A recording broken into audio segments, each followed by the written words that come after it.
La paix de notre Seigneur Jésus-Christ soit à votre partage, bien-aimé, votre serviteur, l'apôtre Epiphane. Ce matin, c'est une joie pour nous de vous retrouver et de pouvoir partager avec vous la parole de Dieu. Et je prends la parole simplement ce jour-là pour nous exhorter à quelque chose de très important.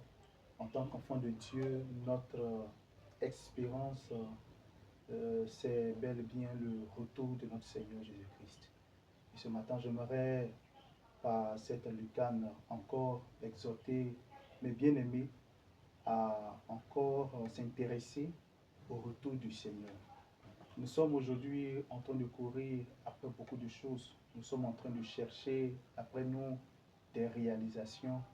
Et il est vrai que le Seigneur nous a promis beaucoup de choses, mais de toutes ces promesses qu'il nous a faites, la plus grande de toutes ces promesses, c'est son retour. Et c'est la raison pour laquelle ce jour, prenant la parole de Dieu, j'aimerais dire à une personne que le temps nous rapproche au fur et à mesure de l'événement du retour du Seigneur. Cette année 2024 est en train de s'acheminer et plus les années sont en train de passer, plus le retour du Seigneur devient une évidence. Et si son retour est une certitude, bien aimé, est-ce que nous sommes en posture, est-ce que nous nous trouvons dans une bonne posture en ce qui concerne son retour? Voyez-vous, en Matthieu chapitre 24, après avoir répondu aux préoccupations des disciples en ce qui concernait les signes non seulement de la destruction du temple de Jérusalem, puis le signe de son retour et par la suite la fin du monde, Jésus dira en fin de compte quelque chose qui, pour ma part, est très intéressant. Il dit ceci dans le verset 44 de Matthieu chapitre 24, il dit ceci: c'est pourquoi vous aussi, tenez-vous prêts, car le Fils de l'homme viendra à l'heure que vous ne pensez pas. Quel est donc le serviteur fidèle et prudent que son maître a établi sur ses domestiques pour leur donner la nourriture au temps marqué? Heureux ce serviteur que son maître trouvera faisant ainsi quand il arrivera.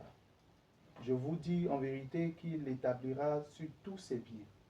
Mais si c'est un méchant serviteur qui dise en son cœur, mon maître tarde à venir, et qu'il se mette à battre ses compagnons de service et à manger et à boire avec les ivrognes, le maître de ce serviteur-là viendra au jour qu'il n'attend pas et à l'heure qu'il ne sait pas, et il le séparera et il lui donnera sa part avec les hypocrites. Là seront les pleurs et les grincements de dents. Bien-aimés, voici ce que Jésus dit. Le seul message que nous avons à dire à toute personne quand nous parlons du retour du Seigneur, c'est toujours de nous dire que ce retour peut arriver à tout moment. Jésus peut venir aujourd'hui, à l'instant même. Jésus peut venir dans quelques jours, parfois même, peut-être même dans 100 ans. Toujours est-il que Jésus revient. Et il revient parce qu'il a fait une promesse à l'Église. Et j'appelle Église toutes ces personnes qui ont placé leur foi en Jésus-Christ. Tous ceux-là qui l'ont choisi comme Seigneur et Sauveur personnel et qui marchent selon sa parole. Voyez-vous, il dit cependant de nous tenir prêts. Bien-aimés, il faut nous préparer. De telle sorte que peu importe la saison où Christ pourrait venir, qu'il tarde ou pas, frère, il faille que nous soyons prêts. Et comment nous pouvons être prêts en ce qui concerne le retour du Seigneur? Bien-aimés, voyez-vous, l'Église primitive avait ce secret-là qui était aussi, mine de rien, ce qui permettait à cette Église d'être dynamique. Les regards de cette Église étaient constamment sur le Seigneur.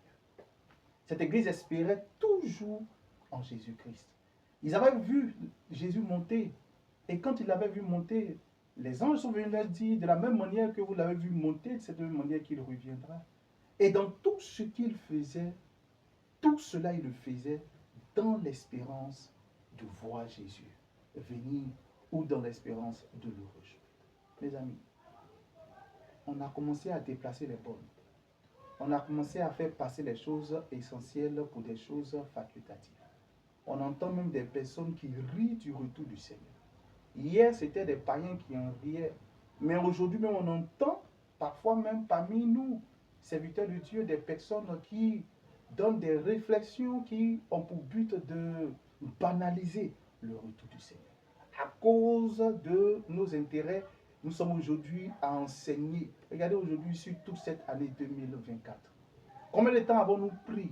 Puisqu'il est dit dans le texte, quel est donc le serviteur fidèle et prudent que son maître a établi? Nous, en tant que serviteurs de Dieu, le Seigneur s'attend à ce que nous soyons à la fois fidèles et prudents. En faisant quoi? Mais en distillant la bonne parole de Dieu qui vise à préparer tous les cœurs au retour du Seigneur. Oui, c'est de notre responsabilité de préparer le peuple de Dieu au retour imminent du Seigneur Jésus-Christ. Qu'il veuille l'accepter ou pas, notre part à nous est de toujours interpeller autant que cela est possible le peuple sur lequel le Seigneur nous a établi pour leur faire savoir que le Maître vient bientôt. Mais plutôt que ça, dans le texte, on nous parle aussi d'un serviteur méchant. Et que fait le serviteur méchant? Le serviteur méchant trouve que le Maître tarde. Et ça, on entend beaucoup. Depuis, on entend qu'il va venir. Il tarde. Et même s'il tarde, le mot fidélité a toute sa raison d'être. Si on nous demande d'être fidèle, c'est de rester intègre jusqu'à la fin. Si on nous demande de rester fidèle, c'est que beaucoup de temps peuvent passer, mais nous ne devons pas changer d'un iota. Mes amis, revenons à la parole de Dieu et préparons le peuple sur lequel le Seigneur nous a établis. Préparons l'Église au retour du Seigneur. Faisons de ce message une priorité. Ne choisissons pas juste un jour pour en parler, mais constamment interpellons l'Église à revenir, à abandonner les choses qui pourraient être des sujets qui la disqualifieraient. Ce soir, si nous prenons cette parole, nous la prenons à l'effet de dire à un chrétien, Jésus arrive. Es-tu prêt au retour de Jésus?